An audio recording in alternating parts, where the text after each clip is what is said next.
بسم الله الرحمن الرحيم. عن عبد الله بن عمرو رضي الله تعالى عنهما قال قال رسول الله صلى الله عليه وسلم بلغوا عني ولو آية وحدثوا عن بني إسرائيل ولا حرج ومن كذب علي متعمدا فليتبوأ مقعده من النار. رواہ البخاری. محترم حضرات، صحیح بخاری شریف کی ایک حدیث آپ حضرات کے سامنے پیش کی گئی ہے. اس حدیث میں نبی صلی اللہ علیہ وسلم نے تبلیغ دین اور شریعت کی تبلیغ کا حکم دیا ہے.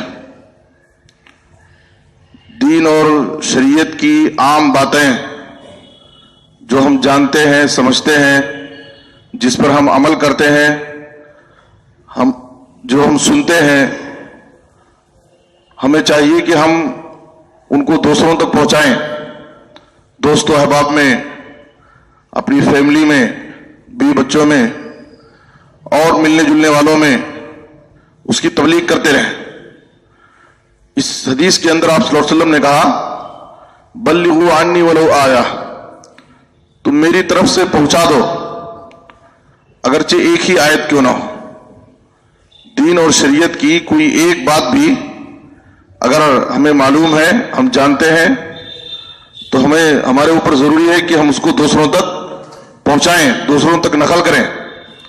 وحدثوا عن بنی اسرائیل ولا حرج، اور بنو اسرائیل کے واقعات کو، ان کی خبروں کو بیان کرو، اس میں کوئی حرج نہیں ہے.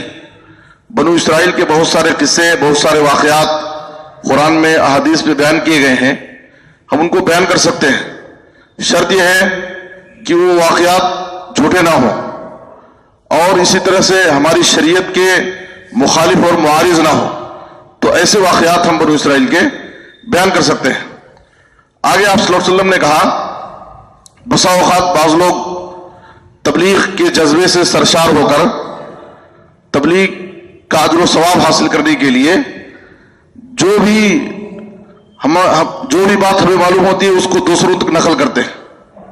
دین اور شریعت کی بات، دین اور شریعت کی تبلیغ کرنے کے لیے بہت احتیاط بھی ضروری ہے. کہیں ایسا نہ ہو کہ ہم جو دین سمجھ کر کے جو دوسروں کو فارورڈ کر رہے ہیں، شیئر کر رہے ہیں، کہیں ایسا نہ ہو کہ وہ بات دین کی بات نہ ہو، وہ جھوٹے واقعات ہوں، جھوٹے قصے ہوں اور وہ واقعات صحیح نہ ہوں، شریعت سے ثابت نہ ہوں. تو ایسی چیزیں ہم دوسروں کو نقل نہ کریں. اس لیے کہ آپ صلی اللہ علیہ وسلم نے وعید سنائی وَمَنْ كَذَبَ عَلَيَّ مُتَعَمِّدًا فَلْيَتَبَوَّأْ مَقْعَدَهُ مِنَ النَّارِ، جو شخص میرے اوپر جان بوجھ کر کے جھوٹ بولتا ہے تو اس کو چاہیے کہ وہ اپنا ٹھکانہ جہنم بنا لے. جان بوجھ کر کے جھوٹ بولنے کا مطلب یہ ہے کہ کوئی ایسی بات جو نبی صلی اللہ علیہ وسلم نے نہیں کہی ہے، آپ اس کو نبی صلی اللہ علیہ وسلم کی طرف منسوخ کر کے اگر بیان کریں گے، جو حدیث نہیں ہے پھر بھی آپ اس کو حدیث کے طور پر دوسروں کے سامنے ذکر کریں گے، دوسروں میں شیئر کریں گے، تو اس سے یہ سخت وعید ہے. آپ صلی اللہ علیہ وسلم نے کہا فَلْيَتَبَوَّأْ مَقْعَدَهُ مِنَ النَّارِ، ایسے شخص کو چاہیے کہ وہ اپنا ٹھکانہ جہنم بنا لے. نبی صلی اللہ علیہ وسلم کی طرف جھوٹی نسبت یہ ہرگز جائز نہیں ہے. اس لیے احادیث کو بیان کرنے میں، حدیثوں کو نقل کرنے میں، ایک دوسرے کو بھیجنے میں ہمیں بہت احتیاط کرنا چاہیے. عام طور پر سوشل میڈیا میں، واٹس ایپ وغیرہ میں ہم دیکھتے ہیں جو بھی ہمارے سامنے آیا، حدیث نظر آئی تو اس کو ہم بھیج دیتے ہیں. تحقیق کرنا چاہیے، علماء سے رجوع کرنا چاہیے، واقعی یہ صحیح ہے یا نہیں ہے. اگر ہمیں ذرا بھی شک شبہ ہو تو بغیر احتیاط کے اور بغیر تحقیق کے ہم احادیث رسول کو، دین اور شریعت کی باتوں کو دوسروں تک نقل نہ کریں، ورنہ اس کے مجرم ہم ہوں گے. جیسا کہ آپ صلی اللہ علیہ وسلم نے اس حدیث کے اندر کہا فَلْيَتَبَوَّأْ مَقْعَدَهُ مِنَ النَّارِ. تو اس حدیث کے اندر آپ صلی اللہ علیہ وسلم نے تبلیغ کا حکم دیا ہے. تبلیغ کا مطلب یہ نہیں ہے کہ تبلیغ کا مطلب یہ ہے کہ ہم دین اور شریعت کی جو عام باتیں ہیں، جنرل باتیں جسے ہم جانتے ہیں، سمجھتے ہیں، جس پر ہم عمل کرتے ہیں، وہ ہم دوسروں کو بیان کریں، اس کی تبلیغ کریں. عام طور پر دیکھا یہ جاتا ہے کہ میدان دعوت میں کام کرنے والے بہت سارے ایسے بردرس آپ کو ملیں گے جو دعوت و تبلیغ کے نام پر باقاعدہ داعی سے بڑھ کر کے وہ مفتی بنے ہوئے ہیں. یعنی دین اور شریعت کی باریک बारीकियों में वो बहस करते हैं। ऐसे ऐसे मसाइल जो उलमाए उम्मत के यहाँ मुख्तलफ ही रहे हैं, जिनके बारे में बड़े बड़े उलमा और बड़े बड़े मुहद्दिसीन जुबान खोलने से, उसको जायज नाजायज हलाल और हराम के बारे में फतवा देने से बहुत डरते हैं, एहतियात करते हैं, बोलना नहीं चाहते हैं।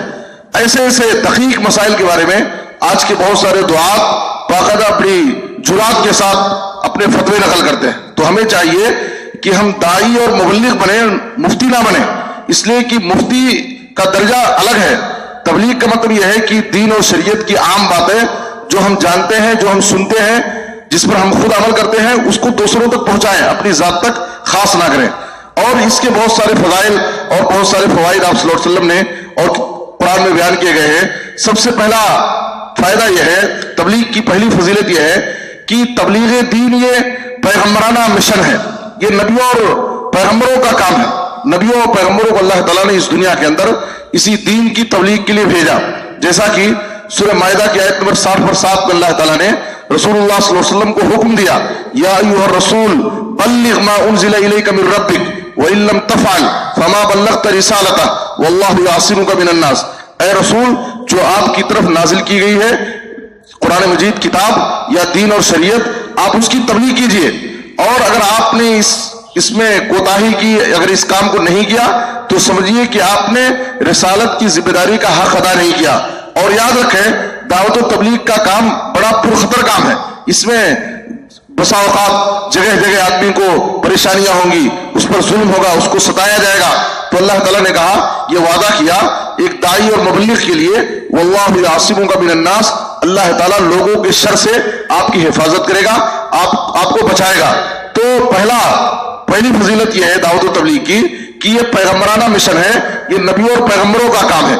इसलिए हमें इस काम को बहुस्नो खूबी अंजाम देना चाहिए।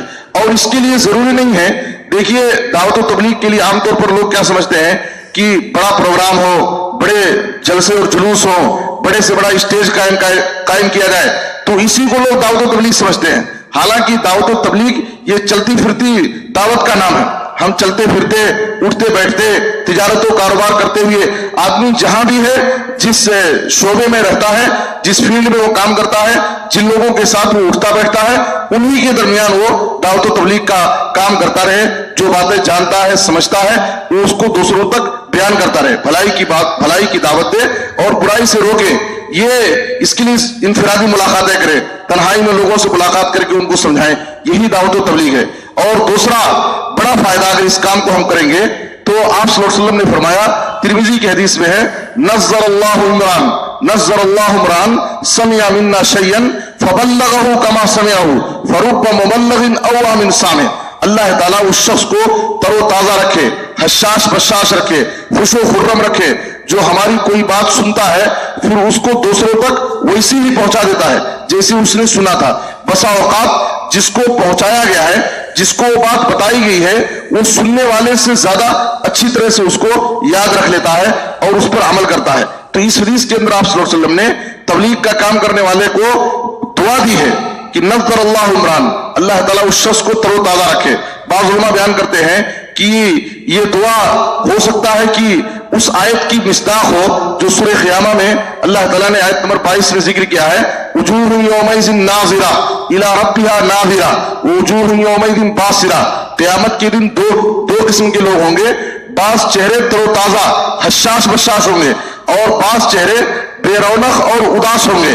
तो अगर हम नबी सल्लल्लाहु अलैहि वसल्लम की बातों को, आप सल्लल्लाहु अलैहि वसल्लम की अहादीस को, दीन और शरीयत की बातों को की तबलीग करेंगे, तो नबी सल्लल्लाहु अलैहि वसल्लम की इस दुआ के हम मिस्दाक होंगे। क़यामत के दिन अल्लाह ताला हमारे चेहरों को तरोताजा रखेगा और वहां हम खुशो खुर्रम रहेंगे, हशाश बशाश रहेंगे। और तीसरा फायदा यह है, आप सल्लल्लाहु अलैहि वसल्लम ने कहा सही मुस्लिम की हदीस में, मन दल्ला अला खैरिन फलहु मिस्लु अजरे फाइलिही। अगर हम किसी को दीन और शरीयत की कोई बात बताते हैं, हमारे बताने की वजह से, हमारी रहनुमाई कर देने की वजह से अगर वो अमल करेगा, तो जब तक वो अमल करेगा, जब वो उस हदीस पर, उस सुन्नत पर अमल करेगा, अमल करने वाले को जो सवाब मिलेगा, आपको बताने की वजह से उतना ही सवाब मिलेगा। तो इसलिए बड़ी फजीलत की बात है, हमें चाहिए कि हम अपना मिजाज दाइयाना मिजाज बनाएं। چلتے پھرتے دوست و احباب میں ہم جہاں کہیں بھی رہیں نبی صلی اللہ علیہ وسلم کی احادیث اور جو کچھ ہم سنتے ہیں دین اور شریعت کی باتیں جانتے ہیں ہم اس کو دوسروں تک نقل کریں دوسروں میں تبلیغ کریں تاکہ ہم نبی صلی اللہ علیہ وسلم کی دعا کے مستحق ہوں اور اللہ تعالیٰ ہماری حفاظت کرے اور اسی طریقے سے عمل کرنے والے کے برابر ہم بھی اجر و ثواب کے مستحق ہو سکے. اللہ ہم سب کو نیک توفیق دے. آمین. صلی اللہ علیہ نبینا محمد و آلہ وصحبہ اجمعین.